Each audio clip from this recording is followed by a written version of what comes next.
Hello dear students. In this lecture, we will discuss about the basic aspect with respect to the water microbiology and wastewater microbiology. In this module, we will discuss about the what are the different types of water and distribution of microorganisms in water. How that microorganisms are entered into the water bodies, we will discuss in this module. After that, we have to discuss about the determining sanitary quality of water with respect to MPN test, MFT test, we can say fecal and non-fecal coliforms by IMVI classification. After that, we have to discuss about the bacteriological examination of water. After that, we can discuss about the different water purification methods, primary, secondary, and tertiary. These are nothing but the different purification methods. Microbiology of sewage treatment, we have to discuss about the what is meant by sewage and what are the different aspects we have to discuss about the related with the sewage treatment processes and how treatment of sewage is important before releasing that wastewater into the environment and different municipal sewage treatment processes. All these we will discuss in this unit. So basically, we start with the what is meant by the water microbiology. It is nothing but in an aquatic environment, microbes may occur at all depth, ranging from surface region to the bottom of ocean or any water body. As we can talk, microbes are present everywhere, and with respect to that, but in aquatic environment, microbes are present with respect to the depth of water and with respect to the region from where that water sample we can collect it. So depending upon the source, uh, quality and quantity of microorganisms present in the that particular water can be varied. Aquatic microbiology is a study of microorganisms and their activities in fresh estuarine and marine waters, including spring, lakes, rivers, bays, and seas. With respect to aquatic microbiology, or while defining the aquatic microbiology, you can say it is nothing but the study of microorganisms with respect to their activities in freshwater environment, estuarine environment, and marine waters, or we can say marine water. They also includes microbial activity in spring, lakes, rivers, bays, and seas.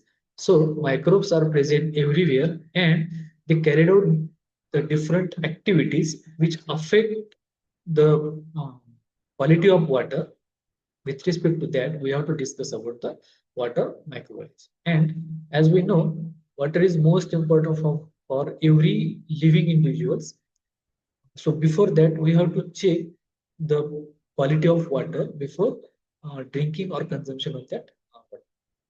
It includes the study of microorganisms like viruses, bacteria, algae, protozoans, and microscopic fungi which inhabit these natural water bodies. So with respect to that different types of microorganisms, we will discuss in this unit.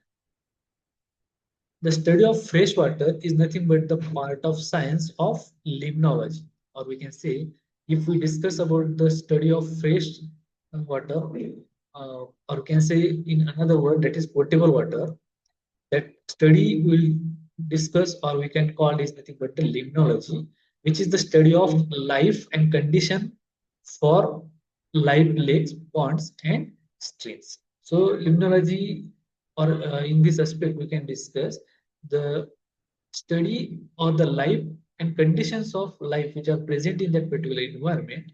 We can discuss in that freshwater environment. The microbial population of these areas is derived largely from the soil.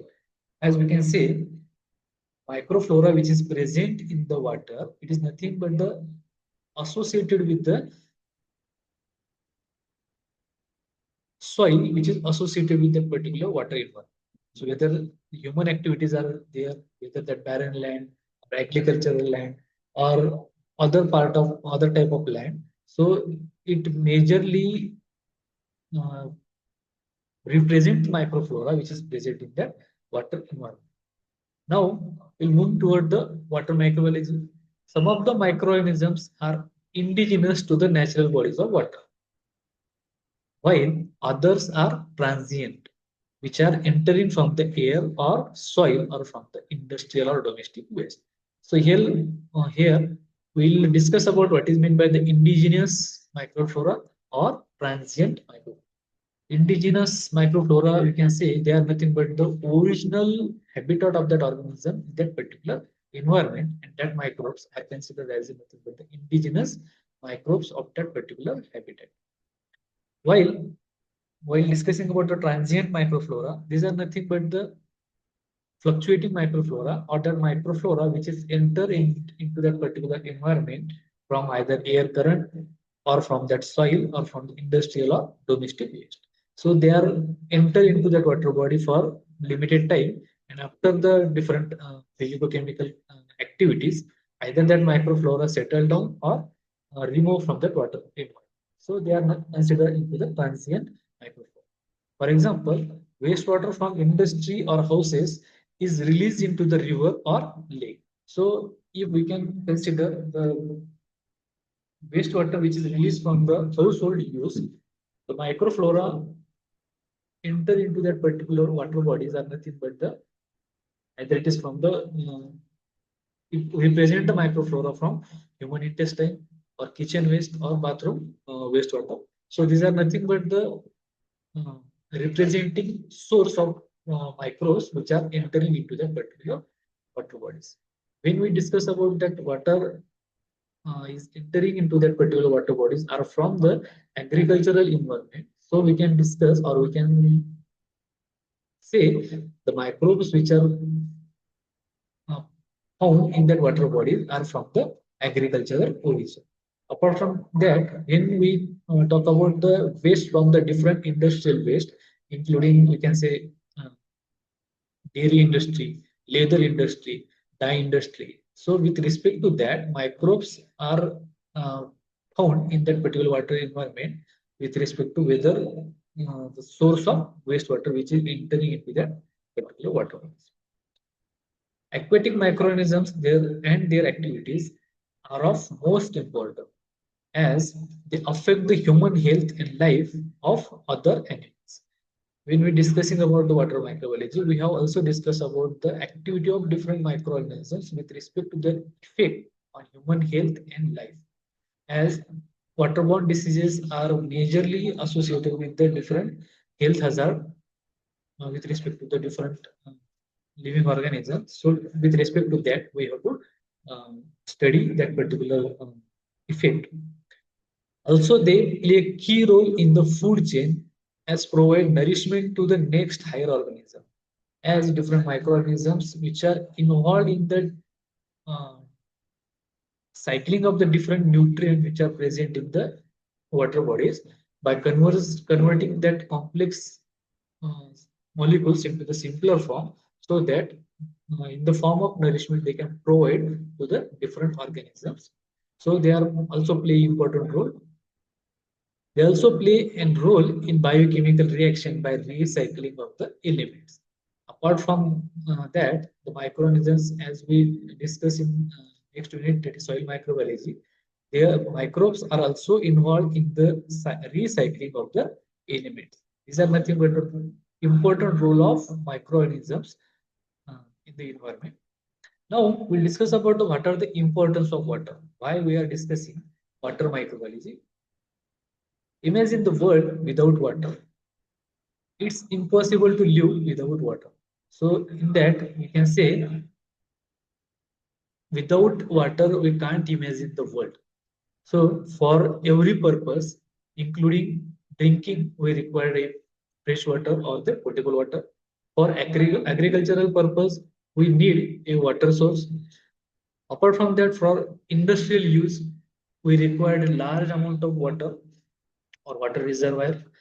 Apart from that, we also for domestic use, we require a water. Construction of infrastructures, we also depend on the water. For energy generation, including hydropower stations, we are also depend on the water. For the animals, we also depend on the water. And for the civilization, we are also depend on the water. So these are nothing but the importance of the waters. So with respect to that, we have to discuss about the what are the different aspect of water into particular living individuals, how they are important to particular different uses. Apart from that, different methods by which we can determine that quality of water, whether that is potable or not potable. Different affecting factors which affect the quality of water we can discuss in next lecture. Thank you.